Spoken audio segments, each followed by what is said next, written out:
Gara-gara ditinggal mati oleh ibu kandungnya dari waktu kecil, lalu dirawat oleh ibu tiri yang katanya kejam, dan dikhianati oleh cinta pertamanya, pria ini memilih menjadi monster dari mangrove, memperkosa dan membunuh setidaknya 72 perempuan di Kolombia dan Ekuador. Itu kata dia. Simak cerita ini sampai habis dan share gimana pendapat kalian tentang kasus ini.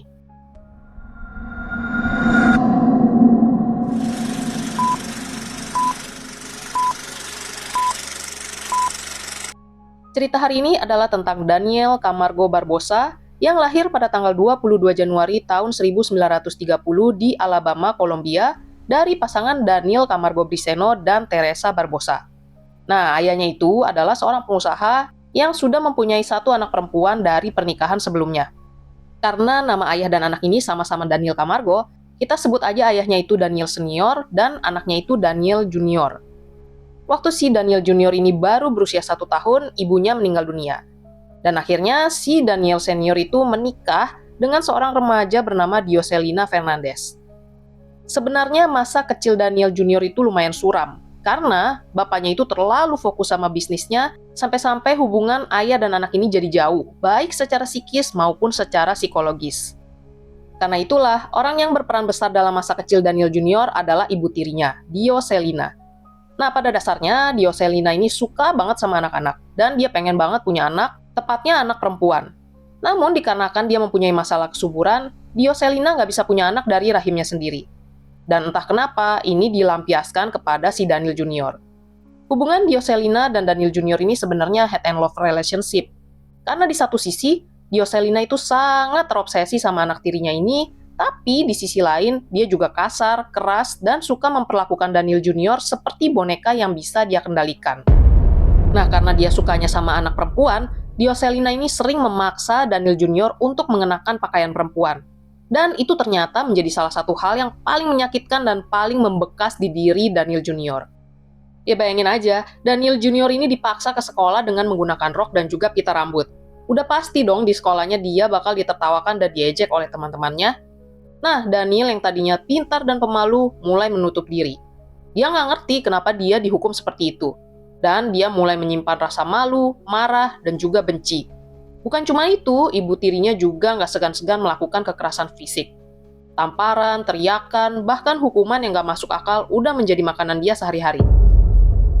Daniel ini sebenarnya sangat cerdas dan berprestasi di sekolah. Bahkan katanya IQ-nya mencapai 116. Sayangnya setiap kali dia punya rasa penasaran akan suatu hal dan ditanyakan kepada ayahnya bakal langsung memotong pertanyaannya dan bilang kalau Daniel itu menyedihkan dan tidak berguna. Lama-lama si Daniel Junior ini jadi jengah dan dia juga berhenti mencoba menjalin hubungan dengan ayahnya. Selain itu dia juga mulai belajar berbohong dan mulai belajar cara memanipulasi orang. Daniel sebenarnya sempat dikirim ke sekolah Katolik swasta yang cukup mahal di Bogota. Tapi sayangnya konflik politik berdarah yang terjadi di Kolombia pada tahun 1940-an memicu kerusuhan, kekacauan sosial, trauma kolektif, serta kemiskinan yang berkepanjangan di negara itu, sehingga Daniel Junior pun terpaksa berhenti sekolah dan bekerja untuk membantu mencari nafkah bagi keluarganya. Jadi si Daniel ini menghabiskan sebagian besar masa mudanya cuma untuk bekerja demi membantu keluarganya. Sampai pada tahun 1957, waktu dia berusia 27 tahun, dia memulai hubungan dengan seorang perempuan bernama Alkira Castillo. Alkira sebenarnya itu bukan perempuan glamor atau ambisius. Justru karena kesederhanaannya itu, Daniel merasa cocok. Mereka pun menjalani hubungan yang biasa-biasa aja, gak banyak drama, gak banyak konflik, dan hubungan mereka pun terus berjalan, entah karena cinta, kebutuhan, atau karena Daniel cuma butuh seseorang untuk meredam rasa sepi dan juga dendamnya. Sebenarnya mereka tidak pernah menikah secara resmi, tapi mereka hidup bersama sebagai pasangan de facto. Dari hubungan itu lahirlah 2 orang anak. Namun kehidupan rumah tangga Daniel dan Alkira tidak seindah harapan. Meskipun secara luar mereka nampak sebagai keluarga biasa, Daniel tetap menyimpan amarah yang belum pernah diselesaikan. Ternyata trauma masa kecilnya itu masih tinggal di dalam sudut pikiran dia. Luka dari perlakuan ibu tirinya, kemiskinan, rasa tidak aman, dan kebenciannya pada perempuan tidak serta-merta hilang hanya karena dia sudah punya keluarga. Alkira adalah perempuan yang menerima Daniel seadanya. Mungkin dengan harapan bisa memperbaiki Daniel. Tapi sayangnya, Daniel itu bukanlah pria yang mudah disentuh secara emosional. Dia sudah hidup terlalu dalam di dunia batinnya sendiri. Dia pendiam, tertutup, dan tidak pernah benar-benar membuka dirinya sebagai suami maupun sebagai ayah. Bisa jadi nih, di mata Daniel, keluarga itu cuma kewajiban, bukan pelabuhan.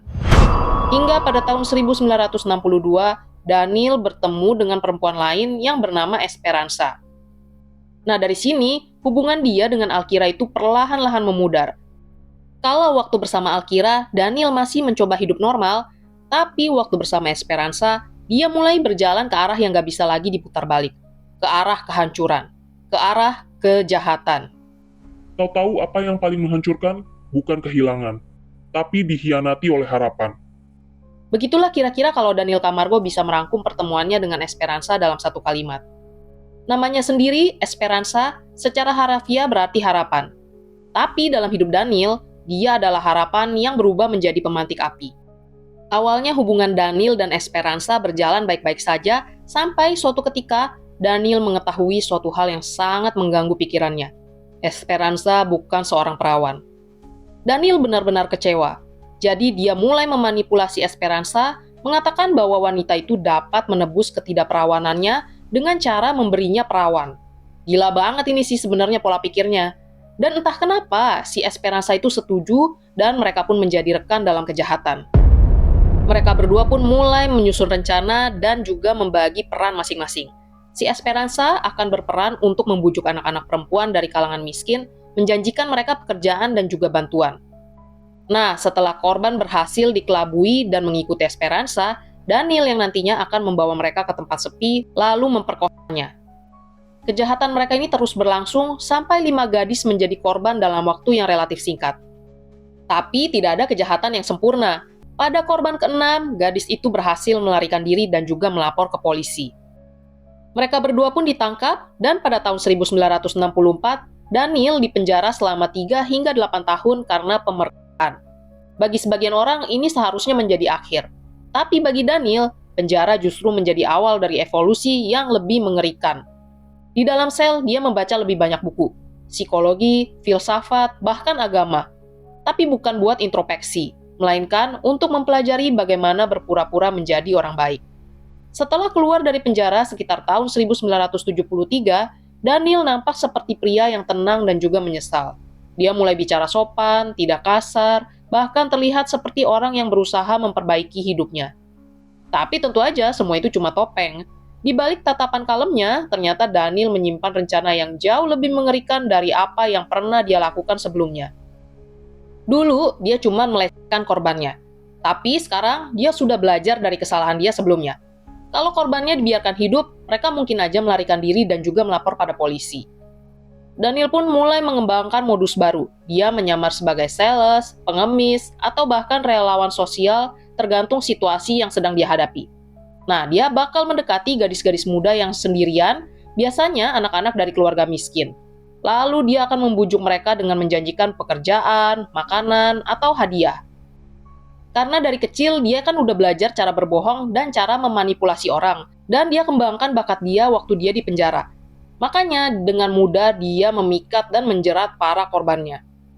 Saat korban setuju untuk ikut, Daniel bakal membawa mereka ke tempat terpencil, hutan, bangunan kosong, atau semak belukar. Nah, di sana dia baru akan menunjukkan wajah aslinya. Dia memperkosa korban, lalu membunuh mereka dengan pisau, batu, atau kadang cuma menggunakan tangannya sendiri. Beberapa korban dicekik, yang lain ditebas dengan benda tajam. Dan semua itu dia lakukan dengan sangat tenang dan juga nggak terburu-buru. Selama bertahun-tahun, Daniel melakukan kejahatan ini secara berulang. Dia pindah-pindah kota di Kolombia, membuat aparat menjadi kewalahan. Nah, saat situasi mulai panas dan polisi mulai mencurigainya, dia melarikan diri ke Ekuador pada awal tahun 1980-an dengan menggunakan identitas palsu.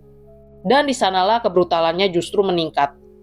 Di Ekuador, Daniel merasa bebas. Dia nggak dikenal, nggak dicurigai, dan dia kembali melakukan aksinya. Dia memperkosa dan membunuh anak-anak perempuan berusia 8 hingga 13 tahun dengan modus yang hampir sama seperti sebelumnya. Tapi kali ini jumlahnya luar biasa banyak. Diperkirakan ada lebih dari 70 gadis kecil yang menjadi korban di Ekuador. Sebagian besar tubuhnya ditemukan di hutan atau dibuang begitu saja. Banyak diantaranya ditemukan tanpa pakaian. dan sebagian tubuh korban dibiarkan membusuk di alam liar. Bahkan, polisi sempat mengira bahwa mereka itu sedang menghadapi lebih dari satu pelaku karena kejahatannya begitu sistematis dan meluas. Daniel nggak pernah meninggalkan jejak. Dia berjalan kaki, berpindah kota, nggak membawa ponsel, nggak pernah menggunakan nama asli, nggak memiliki catatan bank, nggak menyewa rumah, dan hidup seperti bayangan. Nah, semua ini membuat dia sangat sulit untuk dilacak. Tapi seperti yang udah gue bilang tadi, nggak ada kejahatan yang sempurna.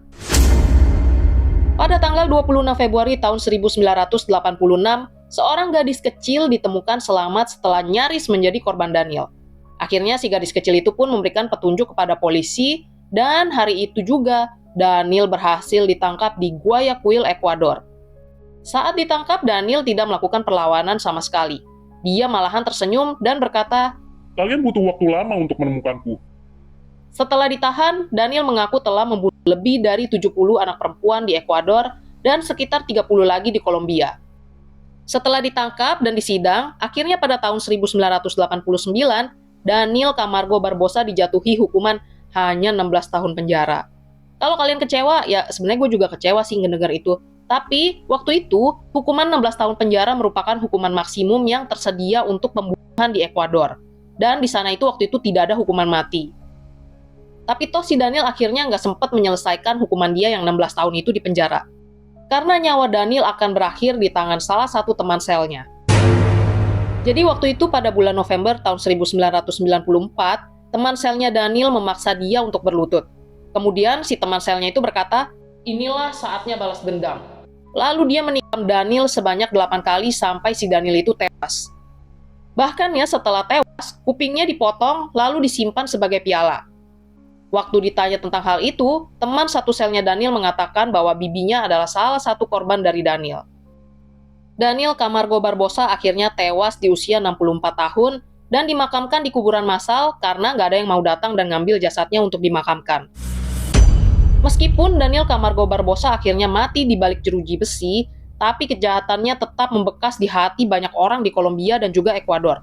Dia bukan cuma pembunuh, dia adalah simbol dari bagaimana trauma, kebencian, dan kemiskinan yang tidak tertangani bisa menciptakan salah satu monster paling menakutkan dalam sejarah kriminal Amerika Latin.